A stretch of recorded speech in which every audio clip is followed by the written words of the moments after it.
ये कितना बड़ा नेटवर्क कैसे हो गया। आखिर एसटीएफ बनाई जाती है, तमाम हमारे उत्तर प्रदेश में गोपनीय पुलिस है, ये पुलिस कार्रवाई क्यों नहीं कर पा रही है। कहीं ना कहीं ये दीपक गुप्ता के साथ जो हुआ बहुत बुरा हुआ, बहुत घटना बुरा हुआ। IMIM के जो सांसद हैं हैदराबाद से ओवैसी जी, उनका एक वीडियो काफ़ी ट्रेंड कर रहा है सोशल मीडिया पर। काफ़ी सरकार के मतलब उसमें आलोचनात्मक रूप से वो कह रहे हैं कि सरकार जो है वो मैच रद्द नहीं करके पैसा कमाने पर तुली हुई है।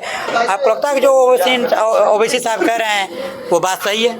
देखिए, आजा सांसद ओवैसी साहब ने जो बात कही, आप समझिए भारतीय जनता पार्टी का प्रदेश में और केंद्र में सरकार है। केंद्रीय गृह एवं सहकारिता मंत्री श्री अमित शाह जी हैं, उनके पुत्र मैं बता रहा हूँ, अमित शाह के जो सुपुत्र है, जो अपने आप को बहुत लायक बनते हैं। BCCI अध्यक्ष का जितना चेहरा फोटो नहीं आता मीडिया में, उतना उनके लड़के का जय शाह जी का फोटो आता है।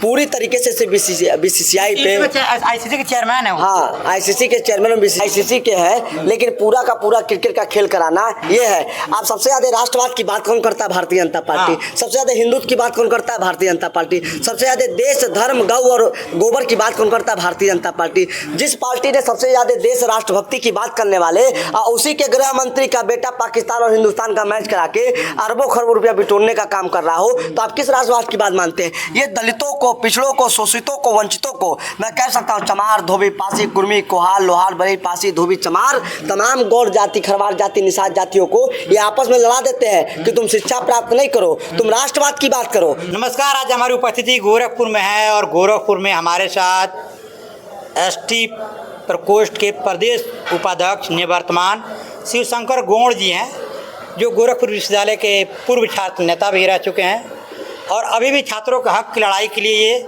संघर्षरत रहते हैं। और जब भी कोई मुद्दा उस तरह से गोरखपुर विश्वविद्यालय में आता है तो वह बढ़ चढ़ कर उसमें भाग लेते हैं और अपने बेबाकी अंदाज में बात करने के लिए जाने जाते हैं और खुल करके किसी भी मुद्दे पर बातचीत करते हैं। इसीलिए इनकी पहचान एक अलग रूप में स्थापित है और आज इनसे हम बातचीत करने वाले हैं विभिन्न समसामयिक मुद्दों पे। हमारी इनसे मुलाकात हुई है, काफ़ी मतलब इनका चेहरा जो एक प्रकार से है वह चर्चित है गोरखपुर शहर में कहें तो। और जब हम गोरखपुर विश्वविद्यालय में अपना एडमिशन लिए थे तो हमसे परिचय हुआ था, उसी वक्त से हमारी इनसे परिचय जो है आज भी बरकरार है और काफ़ी मतलब मधुर इनका जो आवाज़ है, व्यवहार है, एक प्रकार से कहें तो सब कुछ एकदम सामान्य है। कोई इनमें उस तरह का चीज़ नहीं है जिससे आपको असहज फील करे। तो हम इनसे समसामयिक मुद्दों पर बातचीत करने के लिए आज मौजूद हैं और इनसे बातचीत करेंगे। विभिन्न जो देश में विभिन्न तरह की जो घटनाएं हैं, सोशल मीडिया पर जो काफ़ी सारी चीज़ें ट्रेंड कर रहे हैं, उसको भी हम रखेंगे साथ में और समझने का प्रयास करेंगे कि क्या कुछ इनका कहना है इस पर। और हमारे साथ यहाँ पे कुछ पत्रकारिता के छात्र, पूर्व छात्र रह चुके हैं और वर्तमान में अपने अपने फील्ड में पत्रकारिता कर रहे हैं, विभिन्न सोशल मीडिया प्लेटफॉर्म से रखे हैं और प्रिंट मीडिया से जुड़े हुए विभिन्न अखबारों में भी काम करने वाले लोग हैं।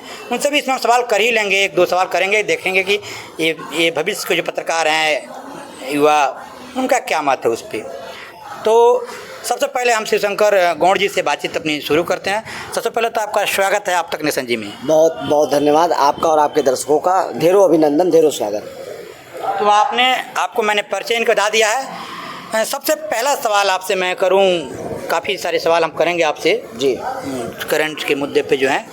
गोरखपुर में एक हृदय घटना घटी और पशु तस्करों ने एक युवा मेडिकल की तैयारी करने वाले छात्र दीपक गुप्ता की बेरहमी से हत्या कर दिया तस्करों ने, पशु तस्करों ने। इसी गोरखपुर की घटना है। मुख्यमंत्री का गृह नगर ये कहा जा रहा है जब से मुख्यमंत्री योगी आदित्यनाथ जी बने हैं और लगातार सरकार कहती आ रही है कि जो अपराधी हैं वो प्रदेश छोड़कर चले गए हैं। आपने ये बयान सुना होगा पूर्व में भी। सवाल यह है कि जब अपराधी प्रदेश छोड़ के चले गए हैं तो कौन से लोग हैं जो इस तरह की घटनाओं को अंजाम दे रहे हैं? देखिए, माननीय मुख्यमंत्री जी का जो ये बयान है, ये हंसने वाला बयान है।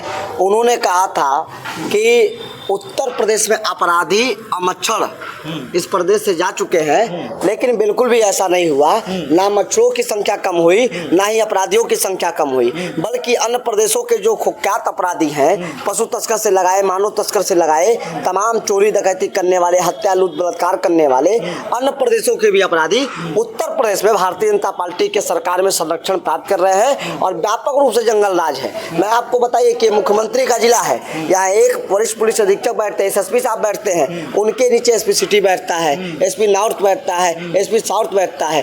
आप सोचिए कि देवरिया से चल के बिहार के बॉर्डर होते हुए देवरिया के माध्यम से पिपराइच होते हुए पशु तस्कर आते हैं। कई किलोमीटर तक दीपक गुप्ता को घसीटा जाता है, गाड़ी में मारा जाता है, गाड़ी से कंकड़ पत्थर ईंटा फेंका जाता है, लेकिन उसके बावजूद गोरखपुर की पुलिस प्रशासन समय से नहीं पहुंचती है। गोरखपुर का पुलिस, अगर पिपराइच की पुलिस मुस्तैद रहती, सतर्क रहती, तो दीपक गुप्ता जैसे होनहार छात्र का ये जान नहीं जा पाता। कहीं ना कहीं पुलिस प्रशासन और पुलिस प्रशासन के साथ साथ कहीं ना कहीं पशु तस्करों का हाथ, सरकार का हाथ पशु तस्करों के ऊपर है, संरक्षण प्राप्त है, तब जाके गाय तस्करी, पशु तस्करी हो पा रही है और अपराधी बेलगाम है। अच्छा, इतनी बड़ी शहर की घटना है, कल से अखबारों में एक पेज उसके कवरेज हो रहे हैं। कल यहाँ के जो माननीय सांसद रवि किशन जी हैं, जो सांसद जी का प्रतिनिधि मंडल गया था मिलने के लिए, उनसे फ़ोन से बात कराया गया। आज के अखबारों में एक खबर छपी हुई है। सांसद जी थे उसमें? नहीं, सांसद जी के मन उनके प्रतिनिधि गए थे। मैंने सांसद कहाँ है? अब सांसद इस समय शहर में शायद नहीं है, ऐसा लगता है, क्योंकि अखबारों में जो छपे है खबर, उसमें कहा गया कि उनसे फ़ोन से बात कराया गया। लेकिन आपको नहीं लगता कि इतनी निर्मम तरीके से एक युवा की हत्या हो गई? आता सीधे जाके सांसद को मिलना चाहिए, कहीं पर भी होंगे तो। देखिए, ये गोरखपुर जनमानस का दुर्भाग्य है और मैं गोरखपुर की जनता के माध्यम से कहना चाहता हूं कि ऐसे सांसद को सदन में भेजने का काम किया, जो सांसद अपने घटनाक्रम में, जब गोरखपुर में घटना होती है, दीपक गुप्ता की केवल हत्या नहीं की गई है, निर्मम हत्या है। मुंह में रिवॉल्वर डाल के गोली मार देना, भेजा उड़ गया उस दीपक गुप्ता का। दीपक गुप्ता किसी बाप का सहारा था, किसी माँ का लाल था, किसी बहन का भाई था, लेकिन माननीय सांसद जी कहाँ है इस समय? वो अपने फिल्मी दुनिया में है, कहीं ना कहीं वो अभिनय कर रहे होंगे। अच्छी बात है, मैं उनका अभिनय के नाम पे विरोध नहीं करता हूं, लेकिन वो अच्छे कलाकार हैं। लेकिन मैं गोरखपुर की जनता के माध्यम से कहना चाहता हूं, अगर भारतीय जनता पार्टी ने किसी अच्छे कर्मठी कार्यकर्ता को अगर सांसद बनाया होता तो आज गोरखपुर में रहता। आप देखिए, उस पेपर में ये भी निकला था और आपके चैनल के माध्यम से मैंने देखने का काम किया कि वर्तमान के जो विधायक हैं महेंद्र पाल सिंह जी, वो भी समय से नहीं पहुंचे। ग्रामीणों ने नारा लगाया उनके खिलाफ, ग्रामीणों ने उनका विरोध किया।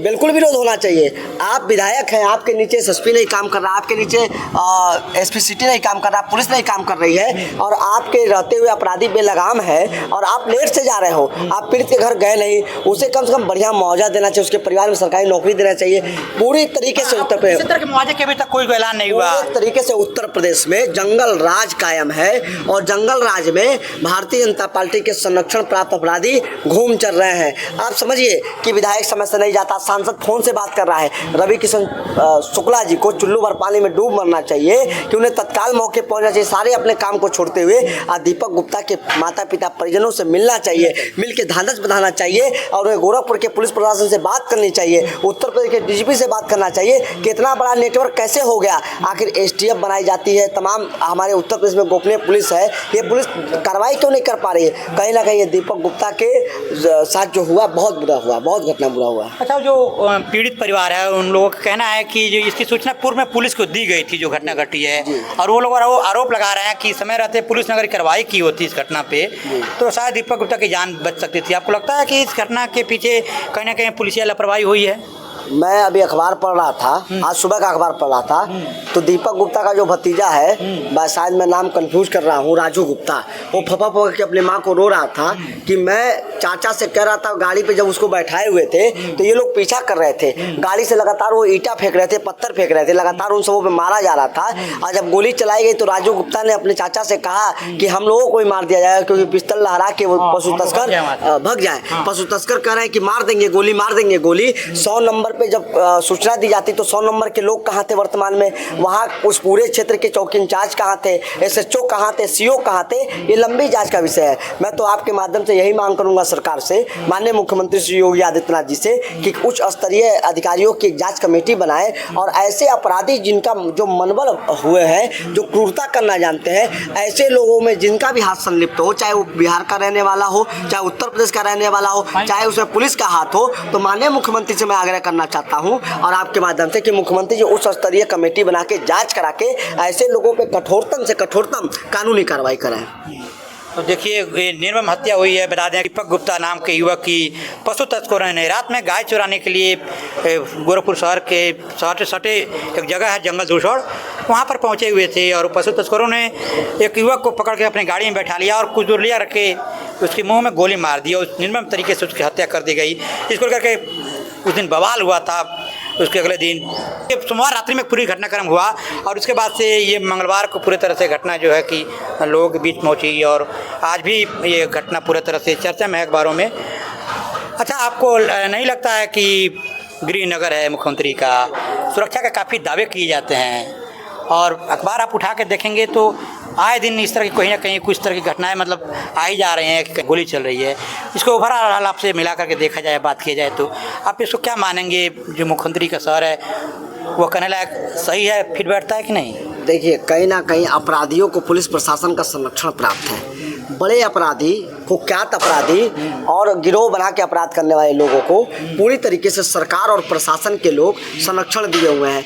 मुख्यमंत्री का जिला, यहाँ तमाम प्रशासन के लोग हैं, तमाम इंटेलिजेंस ब्यूरो है, तमाम चीज़ें हैं, लेकिन अधिकारी अपराधी कैसे इतना आगे बढ़ जा रहे हैं? या तो उनको समय से कानून का डर नहीं है उनके मन में, उनको सज़ा नहीं हो पा रही है, या तो उनको सज़ा हो रही है तो बच जा रहे हैं। कहीं ना कहीं भय व्याप्त नहीं है और मुख्यमंत्री जी का ये गृह जनपद है। अभी देखिए, जब दीपक गुप्ता कहता है उसके बाद एक महिला ने आत्महत्या कर लिया तो हत्या हो गई, एक महिला की हत्या हो गई।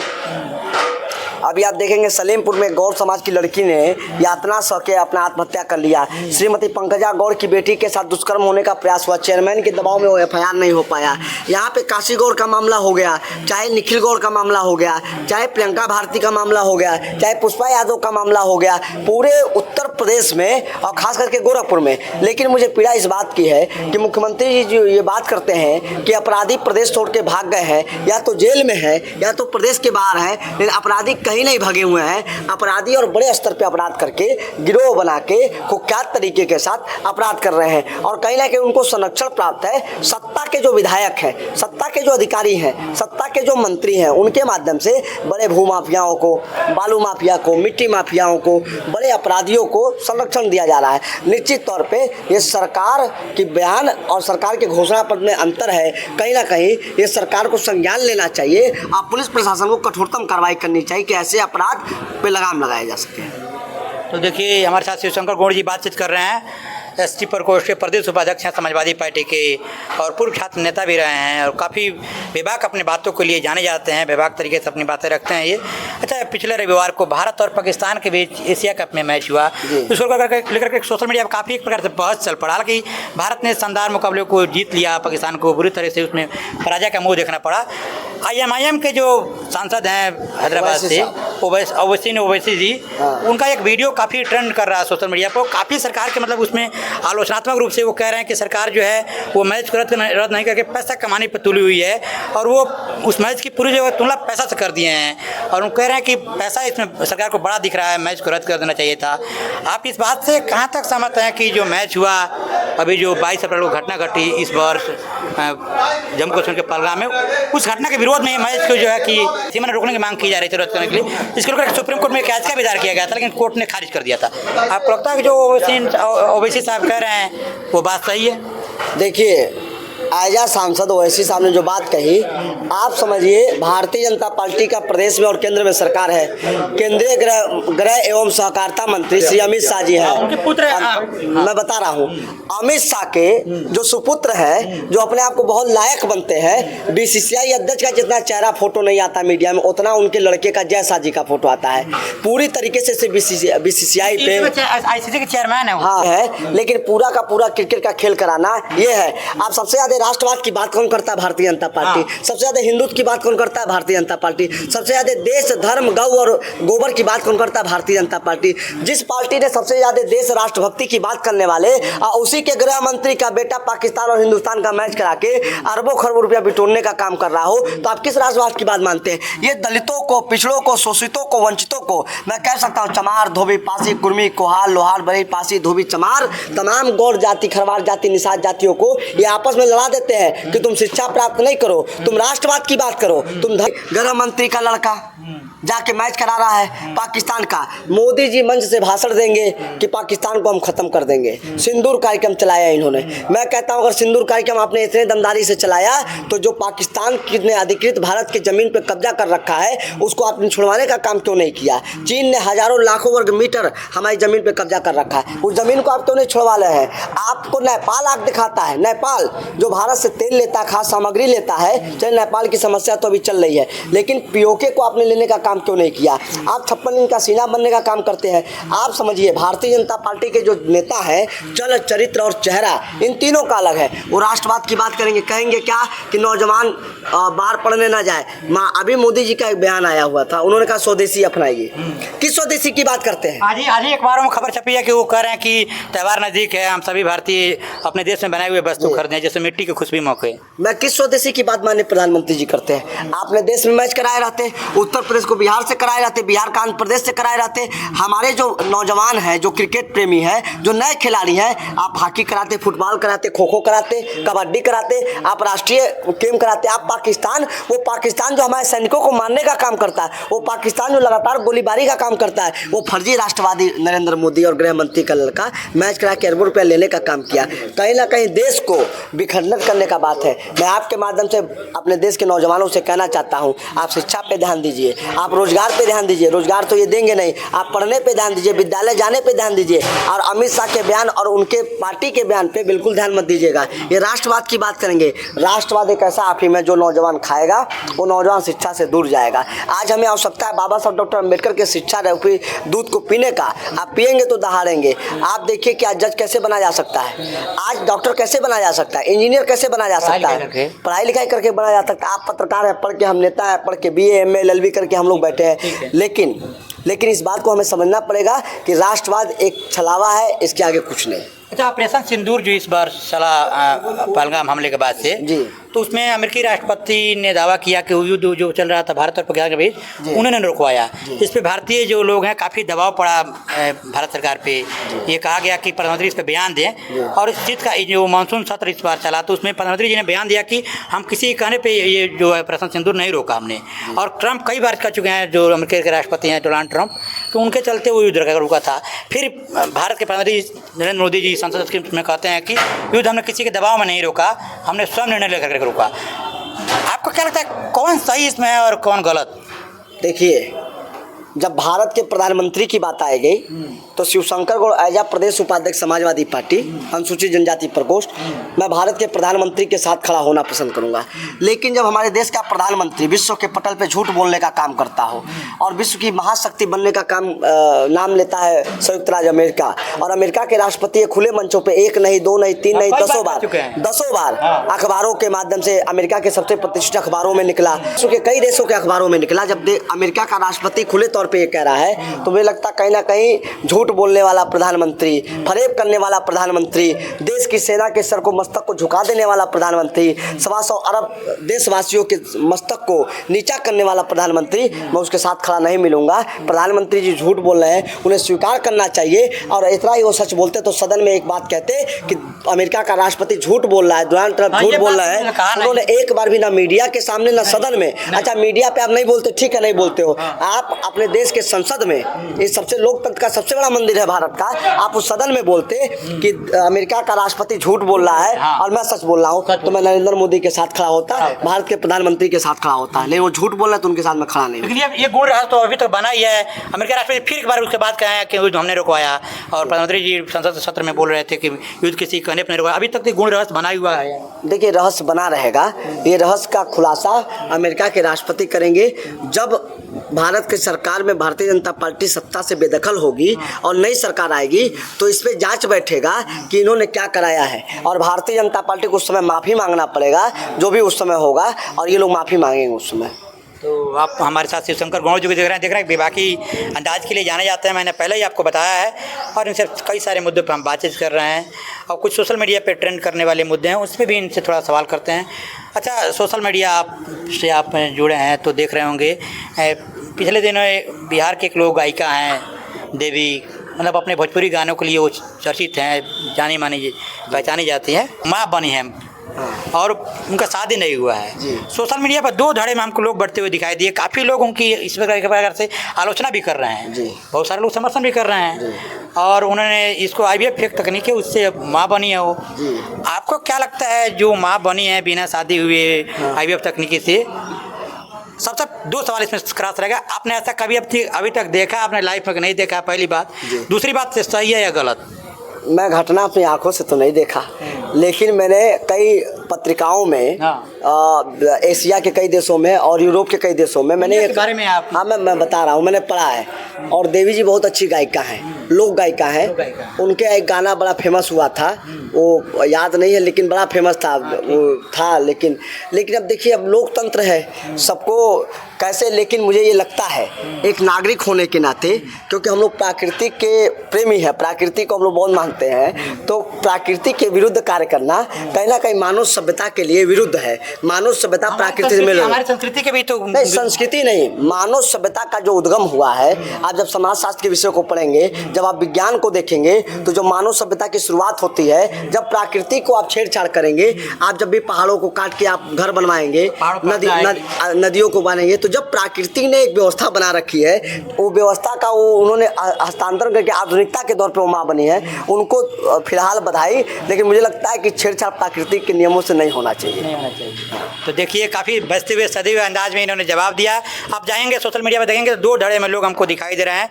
बहुत सारे लोग समर्थन कर रहे हैं, लेकिन समर्थन कम ही लोग कर रहे हैं, ज़्यादा लोग आलोचना कर रहे हैं देवी जी का कि वो उनको ऐसा नहीं करना चाहिए। हालांकि हमने भी अपने एक दिन फेसबुक लाइव में उनको बधाई दिया था। अच्छा, एक कॉमेडी स्टार हैं, वो भी सोशल मीडिया पर काफ़ी चर्चित रहते हैं, मनी महाराज का आपने नाम सुना होगा। ये सोशल मीडिया का ट्रेंडिंग खबरें हैं, तो आपसे मैं ये पूछ रहा हूँ। उनका साथ एक लड़की काम करने वाली थी और वो लड़की पिछले लगभग एक हफ्ते से हो गया, आरोप लगा रही है काफ़ी उस पर गंभीर कि मतलब उनके साथ उन्होंने शादी किया था। तनु द ग्रेट उसका नाम है। तो आपको क्या लगता है, जो महिलाएं हैं काम करने के लिए किसी के साथ पहले पॉपुलैरिटी हासिल करने के लिए तैयार हो जाती हैं, बाद में झूठा आरोप लगाती हैं? देखिए, मैं नारी समाज का बहुत सम्मान करता हूँ, और ये शब्द एज आप पत्रकार हैं, आपको ये चीज़ें नहीं कहनी चाहिए। देखिए, जब भी कोई बेरोजगार युवती या युवक हो, मेरी बात सुनिएगा, पॉपुलैरिटी हासिल करने के लिए मैं कह रहा हूँ, वही नहीं कह रहा हूँ कि वर्तमान परिदृश्य बहुत बदल चुका है। आप मुंबई तो ऐसे बॉलीवुड या हॉलीवुड या टॉलीवुड में देखेंगे, तमाम ऐसे कुकृत्य करने वाले लोग उपस्थित हैं, लेकिन कहीं ना कहीं वो प्रतिभाओं को ध्यान नहीं देते हैं। मैं नारी सम्मान को करता हूं, लेकिन जो चीज़ें हो रही हैं इस ये न्यायिक विषय है। अगर उस महिला के साथ कुछ गलत हुआ है, शादी का झांसा देकर उसके साथ यौन शोषण या जो भी आर्थिक रूप से, मानसिक रूप से जो भी उत्पीड़न शोषण हुआ है, उस पर पुलिस प्रशासन उस पर मुकदमा दर्ज करके मनी महाराज के साथ उस पर गंभीरता से जाँच कराए। और तमाम ऐसे आयोग बने हुए हैं, महिला आयोग बने हुए हैं, महिला पुलिस भी हमारी काम करती है, ये है। लेकिन इसके साथ मैं एक बात कहना चाहूँगा अपनी बहनों के लिए कि इस आधुनिकता के दौर में आप कामयाबी पाने के लिए अंधे मत हो जाइए, आप मेहनत करिए। आज नहीं कल नहीं, तमाम समाज में ऐसे बहरूपी भेड़िए घूम रहे हैं जो महिलाओं की स्मिता के साथ खेलना चाहते हैं, महिलाओं के सम्मान के साथ खेलना चाहते हैं। आपको बताऊं पत्रकार महोदय, जब एक बेटी अपने घर का चौखट लांघती है तो क्या क्या कुछ दांव पे लगाती है, सम्मान दांव पे लगाती है, बाप का इज्जत दांव पे लगाती है। जिस घर में पैदा होती है, सवाल कर रहे हैं कि सुन लीजिए मैं बता दूं आपको, जिस घर में पैदा होती है उस घर के सम्मान को तो बढ़ाती है, जिस घर में जाती है उस सम्मान के साथ बढ़ाने के साथ साथ उसके वंश को बढ़ाती है। लेकिन पुरुष समाज के लिए, मैं उस पुरुष समाज से आता हूँ, पुरुष समाज के लिए बहुत आसान होता है किसी महिला के चरित्र में प्रश्नवाचक चिन्ह लगा देना। लेकिन आप उसकी जब परिस्थिति देखेंगे, जब उसके परिवार में कोई कमाने वाला नहीं होगा, उसके परिवार में कोई काम करने वाला नहीं होगा, उसका कोई देखभाल करने वाला नहीं होगा, तो दो वक्त की रोटी के लिए उसे मेहनत करना पड़ता है। तो जब मेहनत करने बेटी निकलती है, किसी की बहू निकलती है, तो तमाम इस समाज में भेड़िया घूमने वाले लोग उसके चरित्र का आकलन करने लगते हैं, उसके चरित्र को दुर्गंध बताने लगते हैं, उस चरित्र के साथ दोष लगाने लगते हैं। मुझे ये अपने पुरुष समाज से कहना चाहता हूँ कि मदद करिए महिलाओं की। नारी शक्ति जो है, नारी जो रूप है, तमाम रूप में हम लोगों को मिला है। हमारी बहनें भी हैं, मेरी माँ भी है, मेरी दादी भी है, ऐसे रूप है। मैंने देखा है सहेजने का काम करती हैं। लेकिन मुझे लगता है इस देश में हम अभी नवरात्र आ रहा है, पितरपक्ष का दिन खत्म हो रहा है, घर घर नवमी पे हम पूजे जाएंगे, कन्या पूजा जाएंगे, हम माँ जगदम्बा के तमाम रूपों को पूजेंगे। लेकिन हम अपने घर की बेटियों को, अपने घर अपने ऑफिस में काम करने वाली बेटियों को, चौका बर्तन मासने वाली बेटियों को, चौका बर्तन का काम करने वाली बहन बेटियों का सम्मान नहीं देखें। अगर तिल भर भी आप नवरात्र में व्रत रहते या पूजा करते हो, लेकिन अगर उस बेटी को आपने गलत निगाह से देख लिया तो सारा पुण्य आपका पुण्य हो जाएगा। उसका सम्मान दीजिए, उसको आगे बढ़ाइए। तो अच्छा, आप उस जो शादी के बाद उसमें कही जा रही है, कहा जा रहा है कि 2 साल पहले शादी हुई, न्यायिक विषय है ना, वो न्यायिक विषय है। पुलिस में वो कंप्लेंट करे। अगर 2 साल पहले शादी हुआ होगा तो जिस मंदिर में शादी हुआ होगा या जिस चर्च घर में जिस निकाह पढ़ा गया होगा, काजी होगा, मौलवी होगा, मंदिर होगा, पंडित होगा, वो बताएगा। 2-4 मित्र हित जरूर होंगे, फोटो फाटो होगा, सोशल मीडिया का ज़माना है, जहाँ किया होगा सबूत होगा, तो इसकी जाँच का विषय है ना, कि जाँच कराई जाए इसकी। अच्छा, आप समाजवादी पार्टी के निवर्तमान प्रदेश उपाध्यक्ष हैं, हैं एसटी वर्ग के। पीडीए की बात करी जा रही है, थोड़ा सा आप पार्टी से जुड़ा हुआ सवाल किया जाए तो जी। और इसको लेकर के पति है कि दिखावा है एक प्रकार से, मतलब जो पीडीए की बात कही जा रही है। और आपको क्या लगता है 2027 के विधानसभा चुनाव में आप सफल हो रहे हैं? देखिए 2027 के चुनाव में समाजवादी पार्टी 300 प्लस विधानसभा सीटें इंडिया गठबंधन जीतने जा रही है।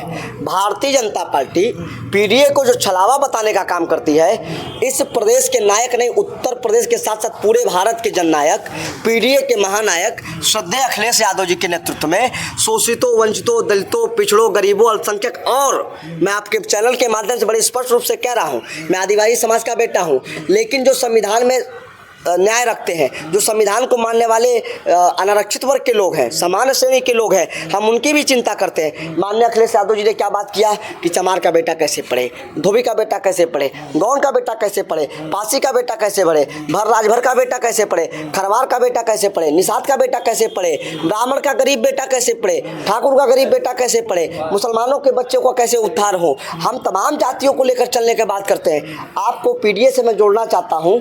इस देश में विभाग है, इस देश में वन एवं पर्यावरण मंत्रालय है। आप पूरे देश में शेरों की संख्या जानेंगे, देश में जितना भेड़िया उसकी संख्या जानेंगे, जितना नदी तालाब है उसकी संख्या जानेंगे, जितना घड़ियाल है उसकी संख्या जानेंगे। तो इस देश में जितना चमार है उसकी संख्या क्यों नहीं जानेंगे? इस देश में जितना यादव उसकी संख्या क्यों नहीं जानेंगे? इस देश में जितना गौंड है उसकी संख्या क्यों नहीं जानेंगे? अखिलेश यादव जी पीडीए के माध्यम से जाति जनगणना कराने की बात कहते रहे और कह भी रहे हैं, जाति जनगणना होगी जिसकी जितनी संख्या भारी उसकी सरकार ने स्वीकार कर लिया। मैं उसी में इस बात को जोड़ रहा हूँ, जिसकी जितनी संख्या भारी उसकी उतनी हिस्सेदारी। आप सोचो, इस देश के 75% भूभाग पे 10% लोग खा पी रहे हैं, बड़े लोग अमीर हो रहे हैं और गरीब लोग गरीब हो रहे हैं। भारतीय जनता पार्टी की सरकार 1 रुपए में, अभी आप देखिए खबर, आप लोगों के चैनल के माध्यम मैंने देखा, 1 रुपए में हजारों करोड़ पेड़ दे दिया आपने। छत्तीसगढ़ में पेड़ काटे जा रहे हैं, आदिवासियों का हक आप छीन रहे हैं। इस संविधान में प्रदत्त है कि दलित पिछड़ा कैसे रहेगा। हम यहाँ के मूल निवासी हैं, हम यहाँ के रहने वाले हैं, लेकिन आप छोड़ के चले जा रहे हैं। अखिलेश यादव जी बात क्या कर रहे हैं आप देखो ना, किस क्यों बनाया? गरीब निषाद के बेटे को एमपी बना दिया। मुलायम सिंह यादव जी बीघर से निकल के अपने मान सम्मान की लाई लाने वाली फूलन देवी को सदन में भेज दिया। शिवशंकर गौड़ आज बढ़िया कुर्ता पहन के आज आपके सामने पीडीए की बात करा नेता बन रहा है। तो अखिलेश यादव जैसे नेता ने शिवशंकर गौड़ को गोरखपुर विश्वविद्यालय से निकाल के प्रदेश का पहले सचिव बनाया, फिर प्रदेश का उपाध्यक्ष बनाया। हम, ये अलग बात है कि हम लोग अध्यक्ष के दावेदार में थे तो अध्यक्ष नहीं बन पाए। राष्ट्रपति जी ने कहा कि तैयारी करते रहो, हमको टिकट भी दिया। तमाम ऐसे जाति के लोगों को उन्होंने चुनाव लड़ाया, मौका दिया, सम्मान देते हैं, मान देते हैं, लेकिन ये बात को आगे बढ़ना पड़ेगा। लेकिन सभी आपके, मैं आपको बता रहे हैं कि सभी वर्गों के लोग आपके साथ जुड़े हैं। जब सभी वर्गों के लोग जुड़े ही हैं तो फिर पीडीए बनाने की जरूरत क्यों आन पड़ी? ये पीडीए से तकलीफ क्यों है? तकलीफ की बात नहीं, जब सभी वर्गों के लोग आपके साथ हैं, आप कह रहे हैं कि अखिलेश यादव सभी वर्गों को लेकर साथ चल रहे हैं, जब सभी लोग हैं ही हैं तो इसके पीडीए बनाने की जरूरत क्यों? राजनीतिक दल होने के नाते, संगठनात्मक चर्चा होने के नाते राजनीतिक दल हम लोग चर्चा पर जाया करते हैं। दिखाने के लिए लोगों में एक प्रकार से पॉपुलैरिटी हासिल क्या दिखाना चाहते हैं? पीडीए के माध्यम से कहा जा रहा है कि मतलब उसमें जब दलित आएगा, उसमें पिछड़ा आएगा, अगड़ा आएगा, ही सब लोग रहेंगे, तो फिर पीडीए बनाने के सवाल एक जवाब दीजिए, जरूरत क्यों पड़ी? आप जहाँ बैठे, बाबा साहब डॉक्टर अम्बेडकर के नाम से ये छात्रावास है। हम लोग संविधान पढ़े, इस देश की प्रस्तावना समता समानता मूलक समाजवाद की स्थापना करेंगे। बात समझिए, पढ़ूंगा तो और लेट होगा, लेकिन आप बात बताइए, जब इस संविधान में सबको अधिकार दिया गया है, जो भारत का वासी है, जो भारत का नागरिक है, हम सबकी बात करेंगे। पीडीए में जो सबसे अंतिम पायदान पे बैठा, कौन बैठा है? आप सोचो जरा, चमार के बच्चे को अधिकार नहीं मिल रहा है। आज हॉस्टल की बात है जहाँ 30% आरक्षण को कटौती करके यहाँ अन्य लोगों को रखने की बात है। आप हमको पेयजल दे नहीं रहे हो, आप हमको मेस दे नहीं रहे हो, आप हमको लाइब्रेरी दे नहीं रहे हो, और हमारे हॉस्टल में 30% अनारक्षित वर्ग को रखना चाहते हो। तो कहीं ना कहीं अखिलेश यादव जी ने सोचा कि समाज का जो अंतिम पायदान पे बैठा व्यक्ति है, चाहे डोम जाति का हो, चाहे चमार जाति का हो, चाहे गौंड जाति का हो, चाहे खरवार हो, बातम बोर, धीवर, धुरिया, गड़ू गुड़िया, रखवार, रमाई, तुरैया, जयसवार, कमकार, निषाद, मल्ला, महार, कोई जाति का हो, चाहे वो पिछड़े समाज का हो, अगर वो समाज के अंतिम पायदान पर बैठा व्यक्ति है तो हम कैसे उसको मुख्य धारा में लाएंगे? आपने देखा मान्यवर काशीराम साहब को, काशीराम साहब की बात करें तो उन्होंने भर को नेता बनाया, राजभर को नेता बनाया, उन्होंने निषादों को नेता बनाया, उन्होंने मौर्य को नेता बनाया। हम लोग को नहीं जानते, लेकिन आज चलिए लखनऊ में अखिलेश यादव जी जब कहीं हमको देखते हैं, भीड़ में देखते हैं, कहते हैं गौड़ मंच पे आ जाओ। ये इसलिए नहीं कहते गौड़ का क्या, ये वो कहते कि एक गौड़ समाज का नेता जो शिवशंकर गौड़ बैठा 500 की भीड़ में, कहते एक गौड़ आगे पीछे आके बैठ जाओ, तो ये गौड़ समाज का सम्मान बढ़ाते हैं। हम अपने पीड़ा को जितने अच्छे से जानते हैं, आप मेरे साथ सहपाठी रहे हैं मित्र, हम विश्वविद्यालय की समस्याओं को जितने अच्छे से जान पाएंगे उतना कोई और बाहरी नहीं जान पाएगा। हम अपने समाज की समस्याओं को जितने अच्छे से जान पाएंगे, हम जितने अच्छे से हॉस्टल की व्यवस्था को जान पाएंगे, हम जान पाएंगे। हॉस्टल में हम लोगों के समोसा खा खा के हम लोगों ने पढ़ाई किया है। बीए करने में कितना मुश्किल होता था हम लोगों को, आपको बताऊं। तो अखिलेश यादव जी उस समाज के अंतिम पायदान पर बैठे व्यक्ति को आगे लाना चाहते हैं। बाबा साहब डॉक्टर अम्बेडकर के उस सपने को साकार करना चाहते हैं। कहीं ना कहीं वो माननीय और काशीराम साहब के सपने को साकार करना चाहते हैं कि आपको प्रतिनिधित्व मिलेगा, आपको नेतृत्व मिलेगा तो समाज आगे जाएगा। और आप जब MP होंगे, MLA होंगे, राज्य दर्जा प्राप्त राज्य मंत्री होंगे, तो आप किसकी बात करेंगे? आप अपने समाज की बात करेंगे। अच्छा, कोई समाज बिरादरी का मंत्री होगा तो अपने समाज की बात करेगा कि नहीं करेगा? वो बात करेगा। साहब, हम लोग का एक समय था कि जब चमरोटी बसाया गया, उस तरफ बसाया गया कि जैसे हवा ना चल पाए। यादव की बात करेगा कि ग्वाल और धरोहर में हम ना बटे। राजभर भर की बात करेगा, बात समझिए। कहारों की बात होगी तो तमाम बातें होगी ना, पासी की बात होगी। आज दुसाध जाति का प्रमाण पत्र नहीं बनना है। दुसाध का कोई नेता होगा, राज्य मंत्री होगा, MLC होगा तो दुसाधों की बात करेगा ना। हम अपने परिवार की ज़्यादा अच्छी बात जानेंगे और लोग नहीं जान पाएंगे, इसलिए पीढ़ी जरूरी है। अच्छा, आपको लगता है कि राजनीति एक ऐसा चश्मा है, जब जैसे ही सत्ता में कोई विपक्षी पार्टी आ जाती है, किसी भी राज्य की बात करें तो सारी चीज़ें उनको जो काम जो है वो विकास के दिखाई देने तो उनके जो द्वारा किए जाते हैं, और जैसे वो विरोध में जाती है तो कहती है कोई काम नहीं हो रहा है। आपको लगता है कि हकीकत में जो वर्तमान की किसी भी राज्य की सरकारें हैं वो कोई काम नहीं करती हैं, जो राजनीति की चश्मा है देखने वाले लोग जो इस तरह से आलोचना करते हैं और कहते हैं सारे विकास के काम ठप पड़े हैं, वास्तव में ऐसा होता है? आपको लगता है ये बात जो कहते हैं राजनीतिक जो नेता है पार्टी से जुड़े वो सही कहते हैं? 8 साल हो गया भारतीय जनता पार्टी को, सरकार को। एक भी माननीय मुख्यमंत्री और भारतीय जनता पार्टी की योजना का नाम बता दीजिए। जो भी योजनाएं प्रतिपादित हो रही हैं वो केंद्र सरकार के, भारतीय जनता पार्टी और नरेंद्र मोदी जी के सरकार की हो रही है। आवास योजना प्रधानमंत्री जी का, शौचालय योजना प्रधानमंत्री जी का। अब मैं उत्तर प्रदेश सरकार की जो जिम्मेदारी होती है, जब अखिलेश जी मुख्यमंत्री थे तो 100 नंबर दिया अखिलेश जी ने, 112 नंबर दिया अखिलेश जी ने, समाजवादी एम्बुलेंस दिया अखिलेश जी ने, कन्या विद्याधन दिया अखिलेश जी ने। आप सुनिएगा, बच्चा पैदा होने पे मातृत्व हितलाभ और शिशु इलाज दिया अखिलेश जी ने। कन्या विद्याधन के साथ साथ अगर साइकिल देने का काम किया अखिलेश जी ने, लैपटॉप योजना देने का काम किया अखिलेश जी ने। गोरखपुर, महाराजगंज, सिद्धार्थनगर, संत कबीर नगर, आजमगढ़, जौनपुर, बलिया, गाजीपुर, मऊ, ये बगल का जिला जो आपका है अम्बेडकर नगर, सब जगह पैरा मेडिकल कॉलेज देने का काम किया अखिलेश जी ने, इंटर कॉलेज देने का काम किया अखिलेश जी ने। सुनिएगा, ये राज्य सरकार का काम है। केंद्र सरकार का योजना भी बाद में गिनाऊंगा कांग्रेस का, आप समय देंगे तो सारी योजना मैं आपको गिनाऊंगा। लेकिन उत्तर प्रदेश सरकार के साथ साथ उत्तर प्रदेश सरकार की एक भी योजना आप नहीं बता सकते हैं। आप देखिए, बेरोजगारी भत्ता देने का काम किया अखिलेश जी ने। पूरे उत्तर प्रदेश सरकार है वर्तमान में, उसका दावा है, लगभग देखा भी जा रहा है कि पूरे 75 जिले जो हैं यूपी के, उसमें मेडिकल कॉलेज बन चुके हैं, कई जगह डेवलपमेंट में है। मतलब कहा जा रहा है कि सब जगह काम मतलब चालू हो गया है, उसमें इलाज हो रहे हैं, OPD चालू हो गए हैं। इसके पहले तो 75 जिले मेडिकल कॉलेज नहीं थे। गोरखपुर माननीय मुख्यमंत्री जी का जिला है, आप एम्स में जाके देख लीजिए, रोज बवाल हो रहा है। कहीं कोई कैंटीन हड़पने के लिए बात कर रहा है, कहीं कोई मेस चलाना चाहता हो, कहीं कोई कुछ कर रहा हो। अभी होमगार्डों का जो वहाँ गार्ड रखते हैं सुरक्षा में, उनके भी झगड़ा हो गया। आप अपने एम्स में OPD तो चला नहीं पा रहे हो, सदर में अत्यधिक भीड़ है, सदर जिला चिकित्सालय है उसकी क्षमता आप बढ़ा नहीं रहे हो, और ये 75 जिले के मेडिकल कॉलेज की बात करते हैं। मैं राजनीति छोड़ दूंगा, राजनीति से संन्यास ले लूंगा अगर भारतीय जनता पार्टी ने 75 जिलों में मेडिकल कॉलेज बनाया हो। मैं अगर मेडिकल कॉलेज बना है तो सबसे ज़्यादा लोग मर क्यों रहे हैं, ये तकलीफ क्यों आ रही है? सबसे ज़्यादा लोग हाथों में लाश को लेके जा रहे हैं, व्हील चेयर नहीं मिल रहा है। अभी ये घटना आई थी कोरोना काल में, क्या था, मुंह से मुंह में सांप दिया जा रहा है, बेड नहीं था। और मैं तो धन्यवाद दूंगा माननीय अखिलेश जी को कि उनके शासन काल में 500 बेड का जो शिशु मातृत्व वाला बना, जो उसको कोरोना बेड में दिया, अखिलेश जी का सपना था। महाराजगंज जाइए, देवरिया जाइए, हर जगह जाइए, अखिलेश जी ने दिया। लेकिन मैं इस बात को मानता हूँ, देखिए हम लोग राजनीति करते हैं, राजनीति में सच बोलना चाहिए। मैं इस बात को मानता हूँ, कहीं ना कहीं हम अपनी योजनाओं को जनता तक नहीं पहुँचा पाए।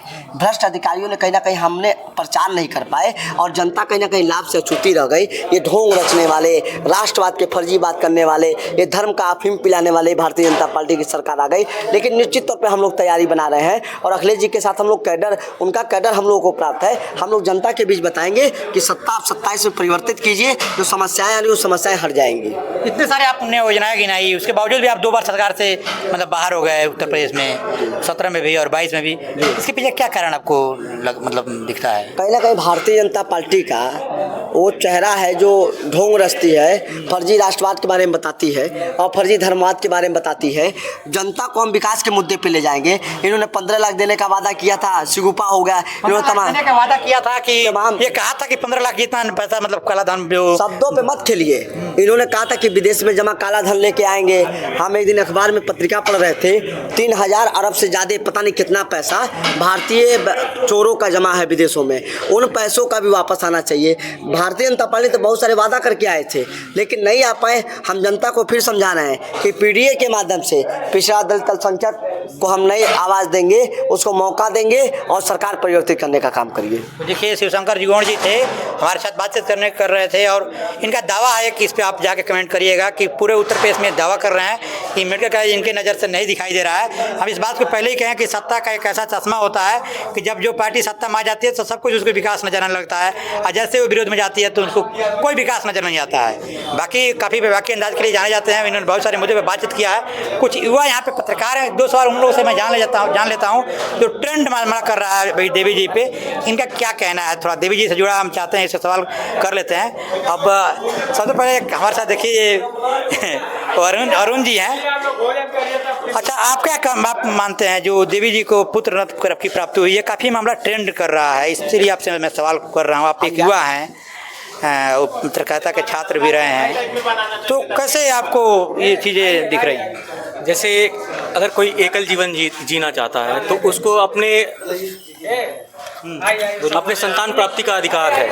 अब वो किस माध्यम से प्राप्त करना चाहता है उसको उसकी व्यक्तिगत स्वतंत्रता है। अगर सरोगेसी के थ्रू अगर कोई माँ बन रहा है तो इसमें कुछ गलत नहीं है, क्योंकि वो सरोगेसी के थ्रू बन रहा है। अनैतिक और अवैध संबंध नहीं है जिसके वजह से कि भाई आलोचना का शिकार बने।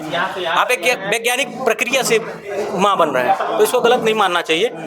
हाँ, अगर उसको अनैतिक संबंध बना के अगर वो माँ बनती फिर उसको जो विचार करती तो वो गलत माना जाता कि स्त्री के नज़रिए से। तो आपने काफ़ी सारी बातचीत सुनी और शिवशंकर गौड़ जी हमारे साथ थे, उनकी बातों पर आप जाकर कमेंट करिएगा कि क्या कुछ वो कहे हैं, उनका कहना था वो क्या कुछ वो सही कितना बोले हैं या क्या कुछ उन्होंने कहा है। कमेंट बॉक्स में जाकर अपनी राय जरूर दीजिएगा। आपको बातचीत हमारी कैसी लगी कमेंट बॉक्स में जाकर अपनी राय जरूर दीजिएगा।